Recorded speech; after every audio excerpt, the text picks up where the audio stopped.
That is so sweet. Thank you. Thank you. Good morning, Summit 21. How are you?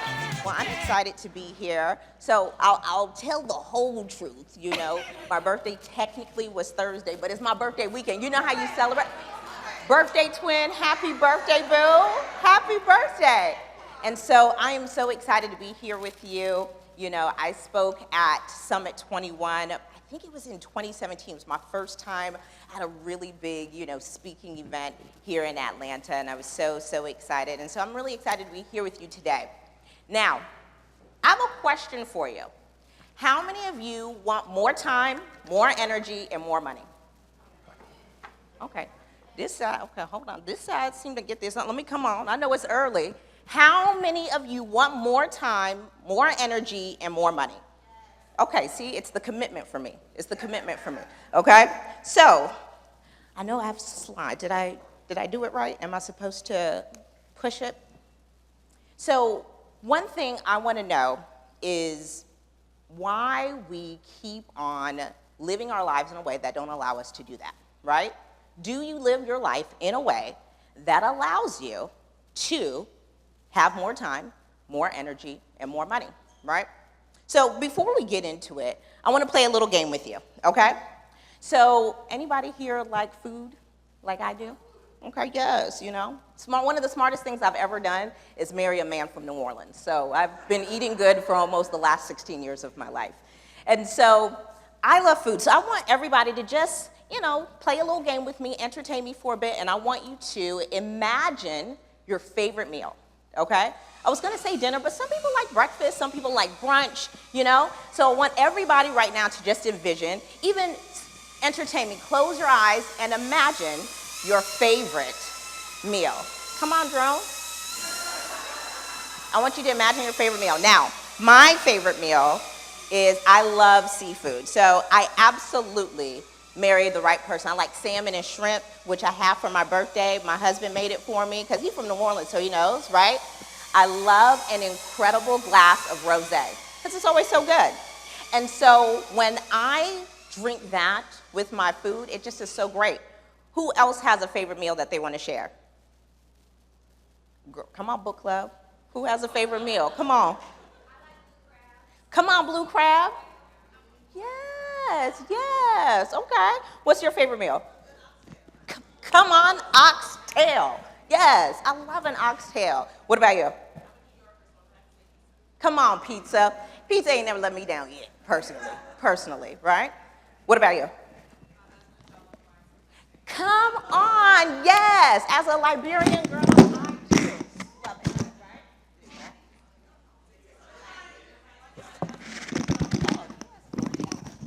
So, we have all of these incredible meals, right? So whether someone makes it for us, right, or we get it at our favorite restaurant, is that good? Is that good? Okay. It's always so exciting when you know you're about to get your favorite meal, right? So I want you to envision, like, if it's your mama, if it's your husband cooking it, if it's your favorite restaurant, I want you to imagine you're about to get it, right? I want you to imagine your favorite drink to go with it. Maybe it's some orange juice, maybe it's some red Kool-Aid, maybe it's a glass of rosé, right? There's no wrong answer here. So I want you to imagine that about to happen. My mouth is watering thinking about mine, right? And then imagine if they bring it to you on a trash can lid, right? And then that drink that you were really excited about to have with your jollof or your blue crab, they bring it to you in a DIY paper cup. So it's kind of seeping through the cup, right? And it's not so appetizing anymore. Doesn't really give your favorite anymore. And that's exactly what we do to our lives every single time we don't name what matters and then live the life that matches what matters. So today we're going to be talking about what matters and naming what matters. We're going to be talking about your magic, okay? So I wrote my first book in 2021, and it's called Everyday Magic, The Joy of Not Being Everything to Everyone, but Still Being More Than Enough. Thank you. And it came out in 2022, so in 2021, I had to write this book, right? So it was exciting, I had a book deal, so I was working hard. My kids were 6, 3, and 1. And I don't really think I've ever told this story publicly, but what happened was that I had to write 10,000 words in Actually, I had to write 75,000 words, I'm sorry, in 10 weeks, which I would not suggest to anybody, especially if you have small children. And the incredible studio office that we have in our home, we have a 1,500 square foot basement studio and office in our home, was being renovated. So it was not ready yet. So technically, I didn't really have anywhere to write my book except for, you know, on the kitchen island and different things like that. And so this was really intense for me because my kids are small, you know, my husband and I run our company together, so it's like, in one minute I have the wife hat on, in another minute I have the mom hat on, then I'm like trying to write a book and I'm trying to be a creator and all of this, and it just felt like a lot. It just felt like every time I tried to do this, this other thing would suffer. And then I just kind of just started feeling guilty, because have you ever been too tired to enjoy the thing that you prayed for? Right? You're just too tired to enjoy it, right? So I decided, I was like, okay, this is just becoming so much. And I ended up, you know, just pushing through, you know, because that's what we do oftentimes, we push through. And I ended up calling my mom, the Liberian legend herself, Jatu. My mom's name is Jatu, but my college roommate nicknamed her Jat. And so I call, you know, my dad's name is Matthew, so we call him Matt and Jat. And so it's like a little joke in our family. But the Liberian legend herself, my mommy, called me, you know, we're chatting it up and stuff like that, and I'm just dumping on her. I'm like, this is hard, and da-da-da-da-da, and different things like that, and she let me cook. And what she ended up saying after I dumped on her was so crazy. She was like, why don't you just get a housekeeper? And I was like, well, you didn't have a housekeeper when me and my sister were growing up. You didn't have no housekeeper, so I can't do that. Like, I'm not really working hard enough to have a housekeeper and different things like that, right? I'm like, I just was giving her excuse after excuse, and she was like, you don't have to do what I did. She was like, if I knew now what I knew then, she was like, I absolutely would have gotten a housekeeper faster, right? She was like, there really wasn't a reason for me not to. But she's like, you don't have to do what I did. She's like, you have the resources to get the help so you can have the energy to focus on what matters. Baby, one thing about me, my mama gonna free me every time. She freed me. And I was like, it just made so much sense. I was like, oh, that is something that I could do. And so what it made me realize is that I needed to start naming what mattered most. I needed to start naming what moved the needle. And I needed to start focusing on what made me feel like more than enough, right? And that was something that completely changed how I did everything. So, spoiler, I did end up finishing the book, right? It ended up becoming a national bestseller. I was on Good Morning America to promote it. And just because I made that small decision to not be super tired, to not push through. And here's what I want you to remember. You get to decide what kind of life you're going to live. You are the only person who has that power, and you have to name your magic. When it comes to naming your magic, you need to name what's meaningful, what's aesthetically pleasing, what's goal-oriented, what's intentional, and what's consistent. When you name those 5 things, you will realize what matters most in your life. And then you can focus on it. Because here's what happens when you name your magic. When you name your magic, you're no longer living a life by default, you're living a life by design. And this is really, really important, because so many of us are just letting life happen to us. That's what I was doing. Even in the midst of this really good thing, I was just letting life happen to me. And I didn't need to, right? And so what I want you guys to remember is that you always, always have that power. Now, the other thing that's really important for you to remember, my slides aren't working, so we gonna wing it, you know? But the other thing I want you to know is that the thing that's gonna make your magic sing like no other is when you can make more time, more energy, and more money. Let me be clear.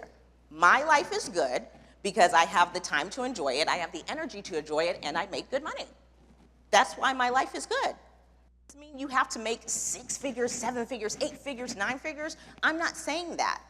But when you make the kind of money you desire, what you realize when you have the energy to do the work that you're supposed to do because you actually have prioritized the time to do it, honestly, your life becomes something that you have always dreamed of.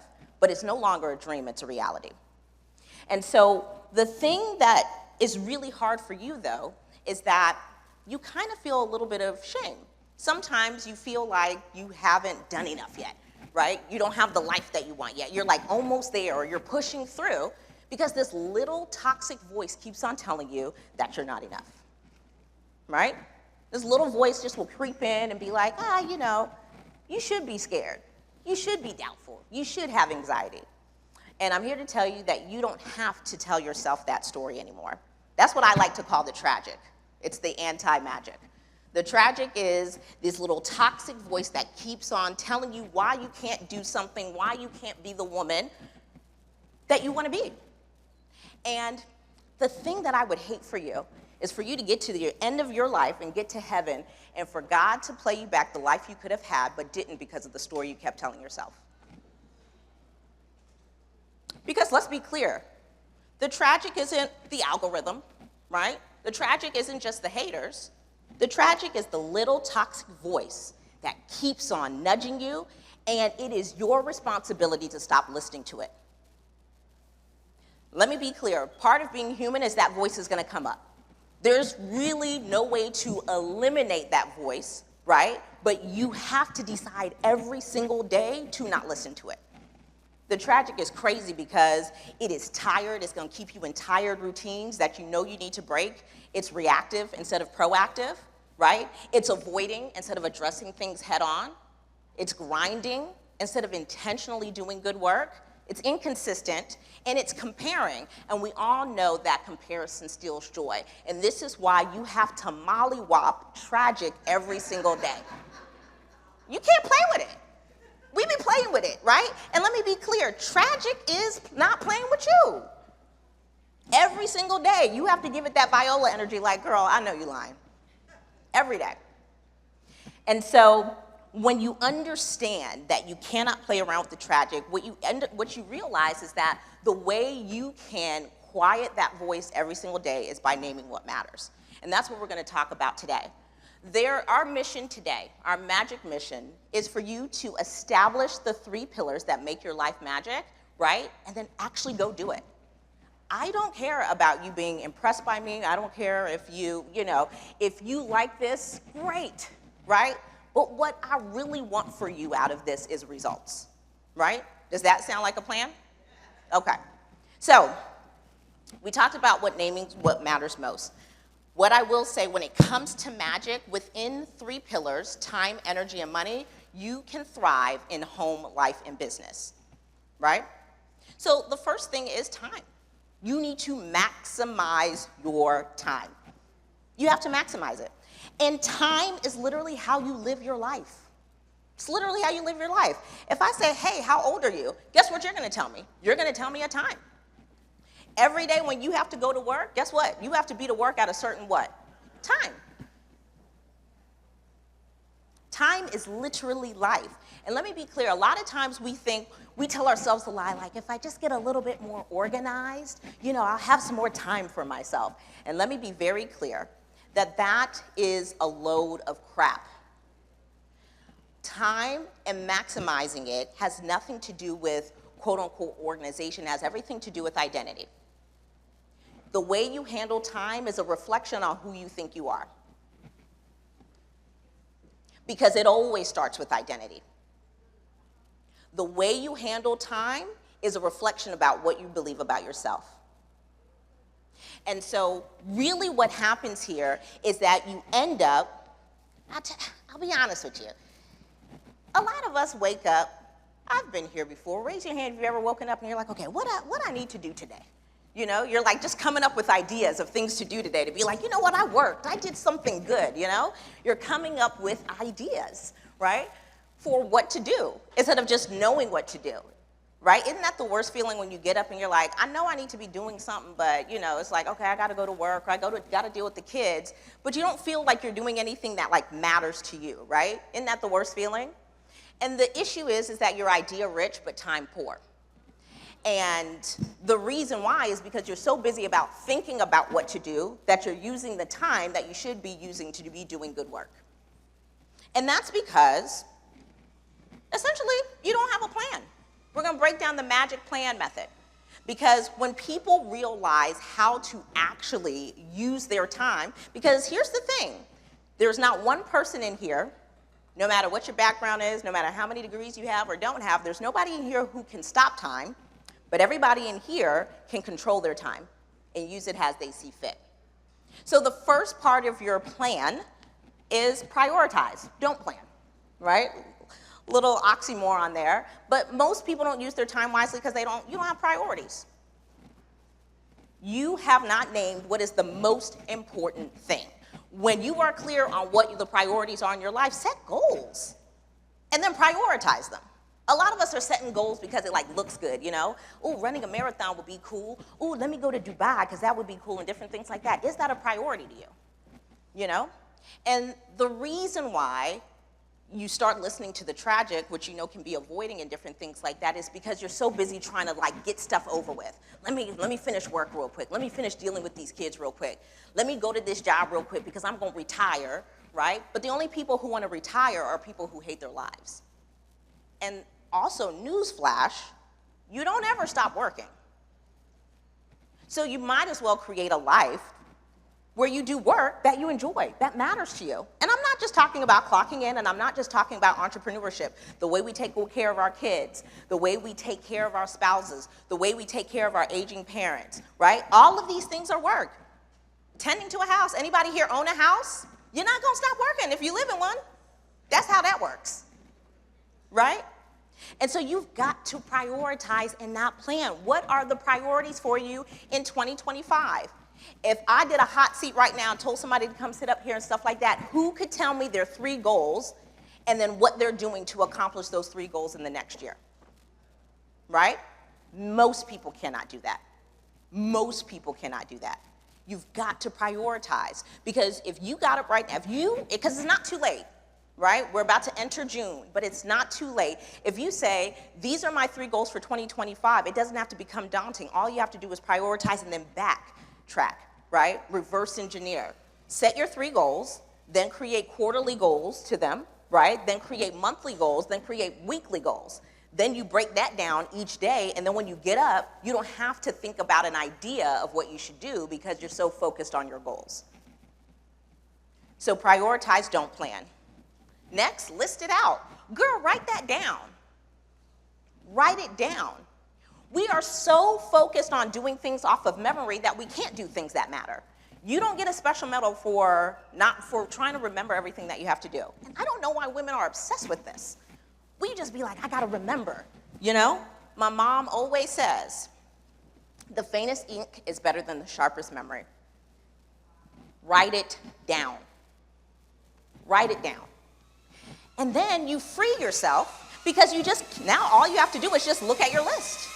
That's all you have to do. Just look at your list, list it out. Also, you don't need a laundry list. And this is why prioritization is so important, because guess what happens? Then you don't have to make up something that you have to do.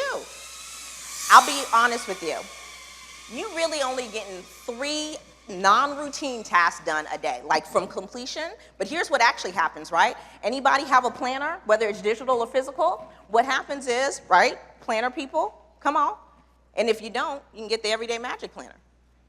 But what happens is you start writing things down to feel important, right? You'd be like, okay, brush teeth. You don't have to write that down. By the grace of God, you don't have to write that down, hopefully.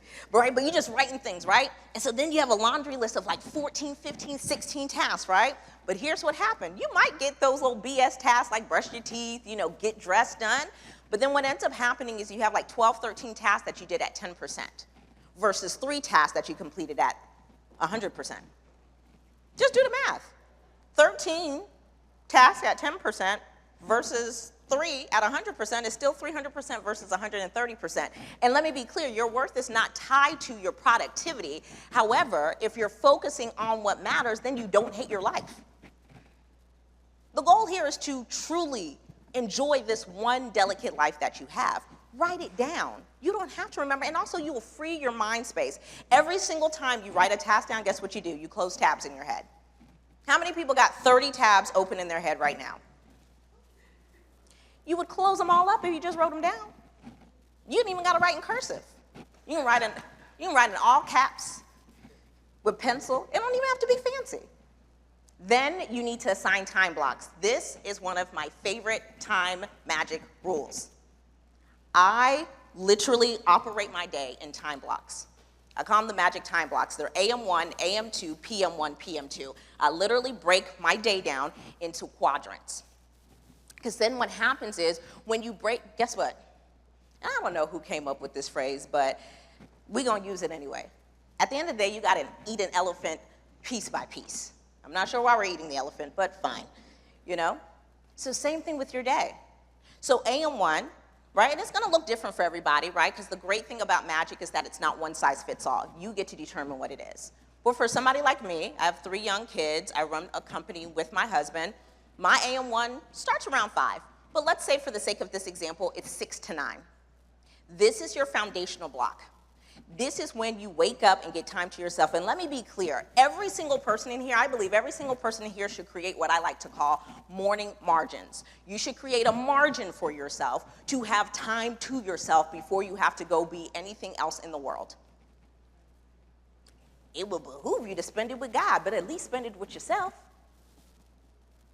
Everybody, remember margins? Remember college ruled line paper and the 2 little pink lines on there, right? And so what happens is we all be sleeping until the very last minute to when we got to get stuff done, right? And it's the equivalent of if we wrote from where the hole was in the paper all the way to the very end. It would look crazy, it would look cramped up, it would look sloppy, right? And that's how we're living our everyday lives.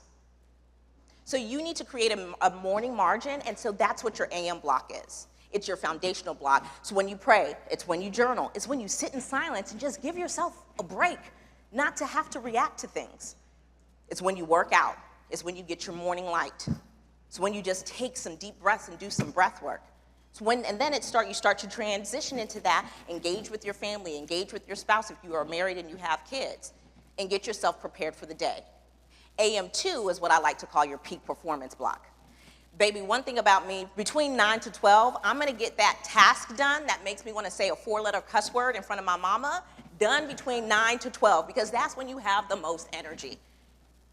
And what you actually do instead is you take the hardest thing, you push it off, you push it off, you push it off until it's 4:47 p.m. when you're exhausted and you might not catch the person you needed to call or have the hard conversation with your boss.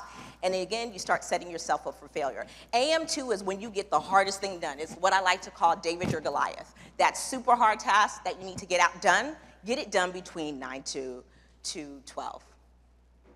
Then you have PM1. That's your transition block. That's when, you have lunch, your energy starts to, slump, you engage in stuff like that with, maybe have a meeting. But that's usually when you start to transition to start to close your day, which is what happens in AM2.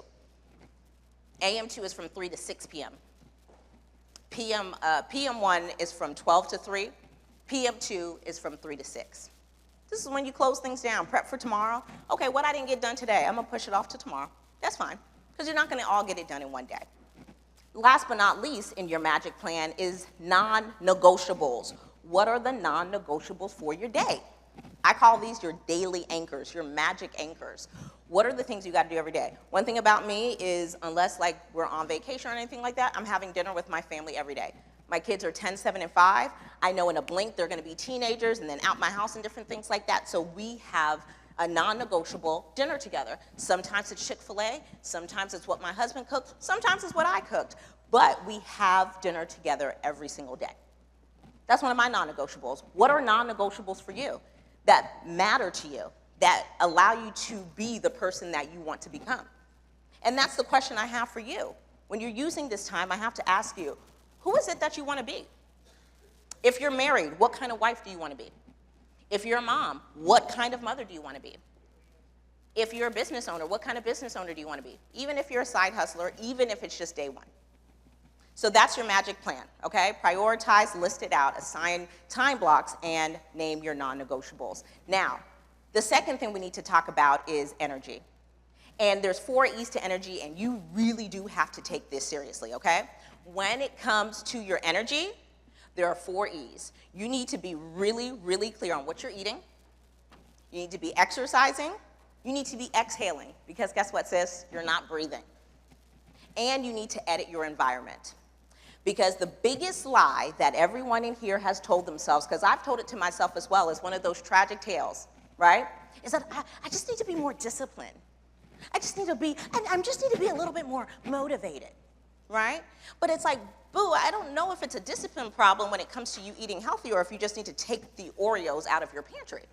Like, you know what I mean? I'm like, do we need to be disciplined, or do we just need to set ourselves up for success? Like, I just feel like we are making things harder than they need to be, okay? So when it comes to managing your energy, take that seriously. Those 4 E's. You gotta eat, right? You've gotta make sure you exercise, you've gotta exhale, and you've absolutely got to edit your environment.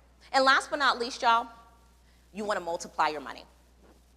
I mean, he said it himself, be fruitful and multiply, so I'm just a vessel. And multiplying your money is simply taking your influence and turning it into income. This doesn't necessarily mean that I'm saying be an influencer. But whether or not you want to hear it, and no matter what you do, you are an influencer, right? And so the way you do that is you want to serve 4 times more than you sell.